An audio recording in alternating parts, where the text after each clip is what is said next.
जब दिल दुखता है तो जुबान खुद ही बंद हो जाती है। जब कोई न समझ रहा हो तो खामोश रहना ही बेहतर है, क्योंकि बहस रिश्तों को बिगाड़ देती है। बदलता वक्त और बदलते लोग कभी किसी के नहीं होते। दुनिया को झूठे लोग ही पसंद है।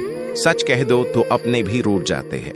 रंग छोड़ते कपड़े और रंग बदलते लोग कितने भी ब्रांडेड हो, दिल से उतर ही जाते हैं। श्री कृष्ण कहते हैं, जीवन के कठिन समय में जब कोई गिरता है तभी यह स्पष्ट होता है कि वो अंदर से कितना मजबूत है। गिरना कोई हार नहीं होती।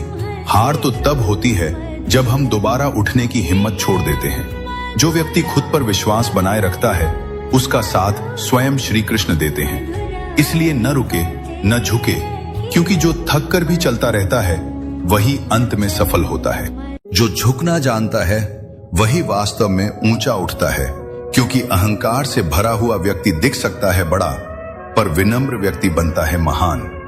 विनम्रता कोई कमजोरी नहीं, यह आत्मा की सबसे ऊंची अवस्था है। जिस मनुष्य के भीतर प्रेम और करुणा बसती है वो कभी ऊंची आवाज में नहीं बोलता, पर उसके शब्द दिलों तक पहुंच जाते हैं। अहंकार हमें भीड़ में अलग कर देता है, पर विनम्रता हमें सब में ईश्वर दिखाना सिखाती है। जब व्यक्ति अहंकार से मुक्त होता है तभी ईश्वर उसके भीतर प्रकट होता है। विनम्रता वही कला है जिससे बिना बोले भी आत्मा बोलती है और सामने वाला झुकने के लिए मजबूर हो जाता है। कृष्ण कहते हैं, जो जितना झुकता है मैं उसे उतना ही ऊंचा उठा देता हूं। विनम्रता कोई गुण नहीं, वो स्वयं भक्ति का स्वरूप। श्री कृष्ण कहते हैं, लोग तुम्हारे बारे में बहुत कुछ कहेंगे, कभी प्रशंसा कभी आलोचना, दोनों क्षणिक है। तुम बस अपने मन को शांत रखना सीखो, क्योंकि धूप कितनी भी तेज हो समुद्र सूखता नहीं। वैसे ही कटु शब्द कितने भी हो तुम्हारी सच्चाई नहीं बदलते।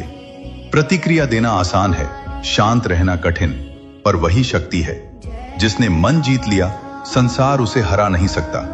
क्रोध में लिया निर्णय हमेशा पछतावा देता है और शांति में लिया निर्णय हमेशा सही दिशा दिखाता है। इसीलिए पहले मन को शांत करो, फिर कदम बढ़ाओ।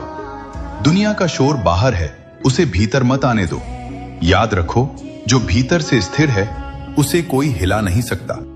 श्री कृष्ण कहते हैं, सबसे खतरनाक शत्रु वो होता है जो मित्र बनकर पास बैठता है। उसके शब्द मीठे हो सकते हैं लेकिन इरादे विषैले होते हैं। वो सामने से नहीं पीठ पीछे वार करता है। ऐसे लोगों को पहचानने के लिए मन की आंखें खोलो, दूरी बनाना ही सुरक्षित उपाय है। सभी को राधे राधे। किसी ने श्री कृष्ण से पूछा, आपके सबसे नजदीक कौन है? श्री कृष्ण मुस्कुराए और बोले, जो मेरे सामने रोता नहीं लेकिन मुझे अपना हर दर्द सौंप देता है। जो मेरी पूजा कम लेकिन मुझसे बातें ज्यादा करता है। जो मुझे मंदिरों में नहीं अपने दिल में रखता है। जो मुझे बताता नहीं कि वो मुझसे कितना प्रेम करता है, बल्कि हर परिस्थिति में मुझ पर भरोसा करता है। श्री कृष्ण कहते हैं कि जिस क्षण तुम खुद को महत्व देना शुरू कर दोगे उसी क्षण दुनिया तुम्हारी कदर करना शुरू कर देगी। जिस व्यक्ति के साथ रहने से आपके विचार शुद्ध होने लगे तो यह समझ लेना वह कोई सामान्य व्यक्ति नहीं है। सेवा सबकी करो, मगर आशा किसी से मत रखो, क्योंकि सेवा का सही मूल्य ईश्वर ही दे सकते हैं, इंसान नहीं। श्री कृष्ण कहते हैं, कभी भी दुनिया की बातों से अपने मन को दुखी मत करो। लोग क्या कहते हैं ये उनकी सोच है, तुम्हारी नहीं। अगर तुम हर आलोचना पर ध्यान दोगे तो अपनी शांति खो दोगे। याद रखो, जैसे कमल कीचड़ में रहकर भी खिलता है, वैसे ही तुम्हें परिस्थितियों के बीच भी अपनी चमक बनाए रखनी है।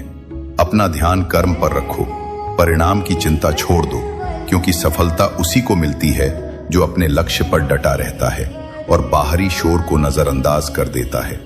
इसलिए मन को मजबूत बनाओ और हर परिस्थिति में मुस्कुराकर आगे बढ़ो। श्री कृष्ण कहते हैं, जिस चीज को तुम इतने समय से मांग रहे हो, अगर वह अभी तक तुम्हें नहीं मिली तो इसका मतलब ये नहीं कि मैं तुम्हें सुन नहीं रहा। कभी कभी देरी दंड नहीं होती,